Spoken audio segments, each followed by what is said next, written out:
Речиси 2 години по кобната сообраќајка во која Наташа Димитриевска го загуби сопругот на само 32 години, нероденото дете и се здоби со тешки телесни повреди, сега доби уште едно разочарување.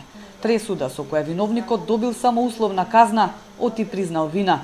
Вели дека ќе ја обжали пресудата, не е задоволна ниту од неа, ниту пак од самиот тек на судската постапка поради бројните пропусти. За обвинителката имаше големо значење даденото негово признание и тоа што изразил кајање и жалење пред судот. Она што би потенцирало исто пропусти во обвинителството на ова водење на постапката, затоа што првичното обвинение не беше опфатено загубата на мојот плод како последица од сообраќајката, затоа што бев ја 6-та недела. Го изгубив плодот подоцна и обвинителката не го навела тоа во обвинението.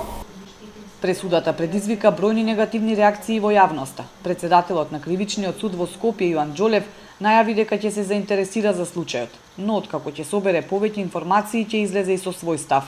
Наташа пак, која и самата е адвокат, вели дека ова е само уште еден случај кој фрла сенка врз судството во државата. Моќите во овие постапки на обвинителството, нашата моќ е дали бараме штета или не бараме штета, како да рече човечкиот живот може да се надокнади со пари. И тоа беа најтешките зборови кои што ги кажа судивката дента на објавата: не се секирете, штетата ќе ви биде досудена и трошоците на постапката. Како да рече ќе го вратат гоц или мојот плод ќе го вратат или пак мојот живот претходен. Значи жртвата, оштетениот немаат голема моќ, моќта е во обвинителството. Кобната сообраќајка се случи на 12 октомври 2018 година на булеварот Теодоси Гологанов во Скопје. Наташа со сопругот се возеле на мотор кога одеднаш џип преминал преку 2 полни линии, вртејќи во забранет правец, пресечувајќи им го патот. Сопругот Гоце загинал на лице место. Наташа го загубила плодот и се уште се бори со тешките телесни повреди.